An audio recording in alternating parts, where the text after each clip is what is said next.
Topic po natin, chest pain, sumasakit ba ang dibdib ninyo? Ito yung pinaka-common na dahilan bakit pumupunta ang pasyente sa ospital, sa emergency room, biglang sumakit ang dibdib. Pero syempre, dahil mahirap tayong bansa, hindi naman pwede lahat ng sakit sa dibdib, punta ka sa emergency room. Mapapagastos ka ng 2,000 up to 5,000 kung may test, mas mahal pa. Kaya dito sa video na to, tuturuan ko po kayo kung kailangan ba ipa-check up o hindi. Okay? At ituturo ko rin yung mga dahilan bakit sumasakit ang dibdib. Hindi lahat puso yun, ha? Pwedeng panic attack. Panic attack, nervous yan eh. Pwedeng panic attack o heart attack. Pwede rin sa buto lang ang masakit. Pero yung pangatlo, pwede talaga may sakit sa puso. Yan, pag may sakit sa puso, wala tayong choice. Pwede rin naman pang-apat yung problema sa baga. Maraming problema sa baga, sumasakit ang dibdib. At pwede rin pang-lima yung mga sakit sa tiyan. Sa tiyan, gallbladder, ulcer, lahat yan. Pakala mo, dibdib din yan. So, titignan natin na para makatipid tayo. Left side chest pain. Yan, no? Pwede bang heartburn, acidic, sa buto ba o barado yung puso talaga? Malalaman natin dito. Ang una kong tinatanong, may mga ribs tayo. Ayan, Ayan ang mga ribs natin. Nakita nyo may pula-pula, parang namamaga. Tinatanong ko sa pasyente, kaya mo ba ituro saan ang masakit sa inyo? Like ngayon, nanonood kayo, turo nyo. Turo nyo. Okay, naturo nyo na ba? Pag naturo nyo saan yung pinakamasakit, diinan mo masakit, ibig sabihin nun, hindi yan sakit sa puso. Ano yun trick question yun trick question. Ibig sabihin, pag naituro mo, tinuro mo yung buto. Ang correct answer, pag pinapaturo ka, ang correct answer is, Doc, hindi ko maturo parang nandito yung masakit Pag ganun ang sinabi niya, pwedeng sakit sa puso. Kasi yung puso, hindi mo matuturo. Pag tinuro niya yung buto, buto lang ang masakit. So, pag buto ang masakit, natulog, bagong gising, naipit ang dibdib, laging nakakuba, 'di ba? Buto sumasakit o baka nag-exercise, biglang napaikot, costochondritis 'yan. Buto masakit. Walang gagawin diyan. Okay lang 'yan. Pahinga lang. Second, pwede ring nervyos, panic attack. 'Di ba? Paano mo malalaman kung panic attack o heart attack? Actually, may shortcut ako dito. Pero hindi ko alam kung kaya ninyo Ang panic attack, nakikita ko sa mukha Para siyang dilat na kabado, na stress. Talagang laging stress siya sa buhay. Kita mo talaga kabado. Usually, batang babae ito. Wala namang mga sakit. Lagi kumukonsulta. Lagi sinasabihan normal. Yun ang panic attack. Ang tunay na heart attack, usually mas may edad. 50 years old. Hindi siya dilat, nakakunot ang noo, parang may dinadamdam na masakit. Parang alam mo, meron siyang sakit na masakit na tinatago niya. Okay? Parang ganun. Ganun na nakikita namin. Ako po, bilang internist and cardiologist, linya ko to, puro chest pain na nakita ko. Ang panic attack din, ang sakit niya parang tumutusok. Stabbing, parang humihiwa, tumutusok, sharp, matulis. Yan, hindi yan sakit sa puso. Ang tunay na sakit sa puso, mabigat, dinadaganan. Tapos yung timing, sumasakit lang to pag napagod. Umakyat ng hagdan, nagbuhat, naglakad, umakyat ng MRT, doon sumakit. Yun, malaking chance sakit sa puso yun. Tapos umakyat ng hagdan, sumakit ng dibdib ng 5 minutes up to 15 minutes, umupo, nagpahinga, nawala yung sakit sa dibdib. Tapos dinahan-dahan na lang. Yun ang sakit sa puso. Typical yun naiipit. Pero yung panic attack, wala, basta masakit. Minsan isang oras masakit. Minsan isang minuto masakit. Ninenervyos, kala mo mamamatay na siya, panic yun. Okay? Pag heart, ibang usapan. Tulad na sinabi ko nga, mabigat, nandito, tsaka may sign sila. Usually, kamay ng heart attack nakaganyan. Pag nakaganyan siya talaga, heart attack yon. Pero panic attack, usually, magkukwento na iniwan siya ng boyfriend niya. Yun, panic attack yun. So, alam niyo na, costochondritis, muscle pain, bone pain, panic attack, nervyos. Ngayon, puso naman tayo. Okay? Paano natin malalaman kung sakit sa puso o hindi? Meron tayong scoring system. Maganda itong scoring. Pag 0 points, malamang hindi yan sakit sa puso. 99.99%, wag ka na hindi mo na kailangan paulit-ulit pumunta sa emergency room. Sayang lang pera mo kung 0 points naman lahat, di ba? Pero kung nandito ka sa 1 o 2, pag inad mo marami, pwedeng sakit sa puso. Ano to? Tulad na sinabi ko, number 1, ano yung chest pain? Kung naituturo mo, 0 points. Kung 1 minute lang masakit o buong hapon masakit, 0 points yan.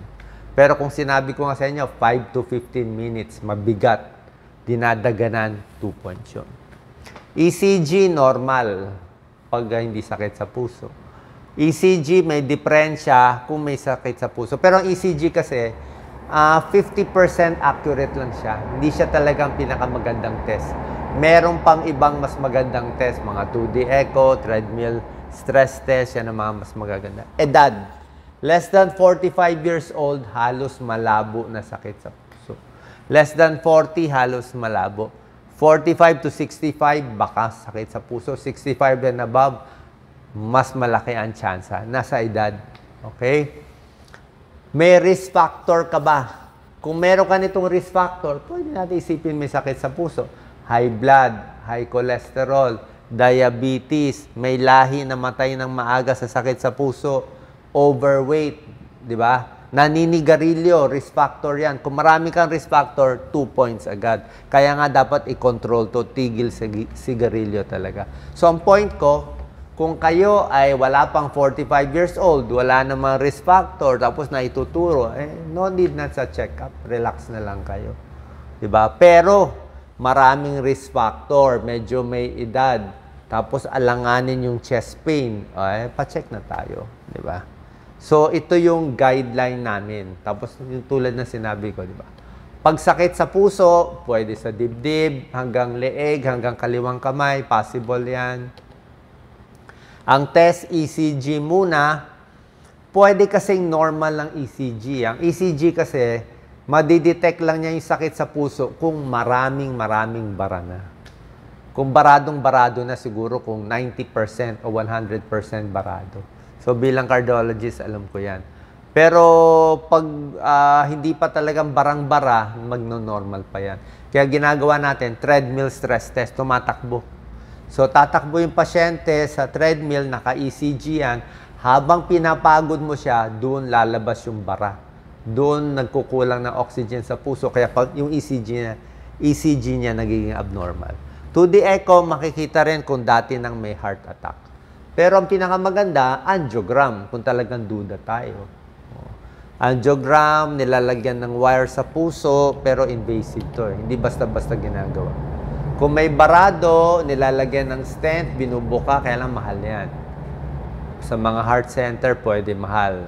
Pag ginawa ng stent, 300,000, 500,000 or more. Pero life-saving siya. Life-saving. Katulad na sinabi ko, yung mga high blood, smoking, titigil lahat. Gamutan, kung barado sa puso, mga metoprolol, beta blockers, aspirin, mga statin, simvastatin, lifestyle change, kung sakit sa puso. Okay, so alam nyo na, yan ang mga possibilities. May other heart possibilities na medyo rare. Siguro banggitin ko lang, merong mga thoracic aneurysm, pero medyo rare yan. Merong mga myocarditis, humihina yung puso, viral infection, medyo rare. Pericarditis, yung balot sa puso, sa mga lupus, medyo rare. Usually, yung heart attack pa rin talaga ang common. Ito yung pang-apat na causes, baga. Pwedeng baga ang masakit, di ba? Yung baga mo nandito sumakit ang dibdib. So, pwedeng hindi buto, pwedeng hindi puso, pwedeng hindi nervous, pwedeng baga. Pwedeng may pulmonya, pwedeng may hika, pwedeng may tubig sa baga. So, lung problem pwede. Kaya pag lung problem, may ubo, di ba? May plema, so baga siguro. Humuhuni, hinahapo. Pag in-x-ray, may nakitang mga peklat sa baga, pwede rin yan. Emphysema, smoker, pwede rin baga. So, kung baga, gagamutin ng baga. Bukod sa baga, ito yung number 5 cause, pwede sa tiyan, dito sa abdomen. Bakit sa tiyan? No? Tingnan mo, andito yung tiyan natin. Andito yung puso natin. Andito esophagus natin. So, pag sumakit ang tiyan, may acidic. Pag acidic, umakyat sa dibdib ang masakit. Diba?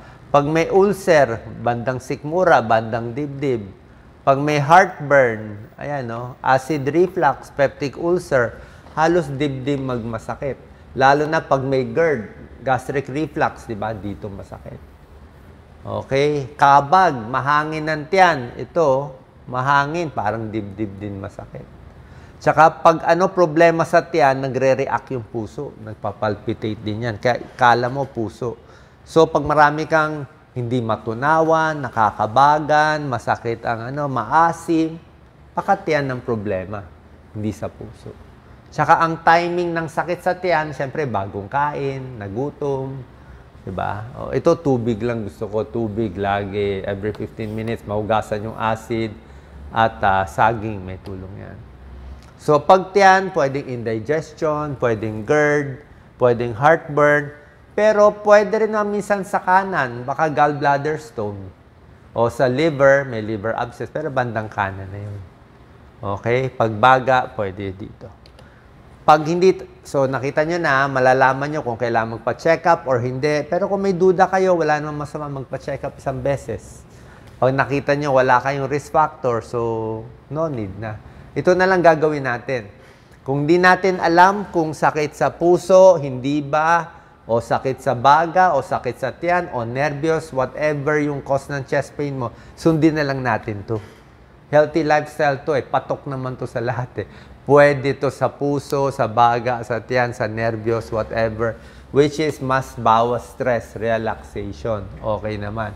Iwas sa mga fast food, fries, hotdog, fried chicken, konting bawas. Okay? Exercise. Pag may sakit sa puso, pwede pa rin maglakad. Pag sumakit na dibdib, pahinga, tapos lakad ulit. Pero pag duda nga, syempre, punta na tayo sa doktor, maintenance. So, ingat din sa exercise. Eat whole foods, di ba? Masustansyang gulay, maraming gulay, 2 tasa isang araw, pwede yan. Huwag lang magpapataba. Prutas, apple, saging, orange, pongkam, dalandan, okay lahat yan. Iwas sa mga soft drinks, matatamis, lemon water, tsaa. Mamaya hingi ako kay Doc Lisa, chamomile tea, favorite ko yan. Pang tiyan problema ko tiyan Okay? Healthy snacks, pwedeng mga gulay, pwedeng mga mani, pero wag lang masyado maalat. Mantika, bawasan. Butter, bawasan. Matataba, bawasan. Tapos yung dami ng pagkain. Wag din busog na busog. Konti lang. 1 cup rice, half cup rice lang. Yun lang muna para hindi masyado busog, para hindi rin mahirapan ang puso. Kasi kung busog na busog ka, yung dugo pupunta sa tiyan, ay baka magkulang ng blood supply sa puso. Pwede sumakit ang puso. Magkulang blood supply sa utak, kaya inaantok ka pagkatapos kumain. So, sana po, makatulong tong tips natin. Tulad na sinabi ko, maganda tong diagram natin. Pag 0 kayo lahat dyan, wala pang 45, normal ECG, walang risk factors nito, malamang di yan sakit sa puso. Salamat po, ingat po palagi.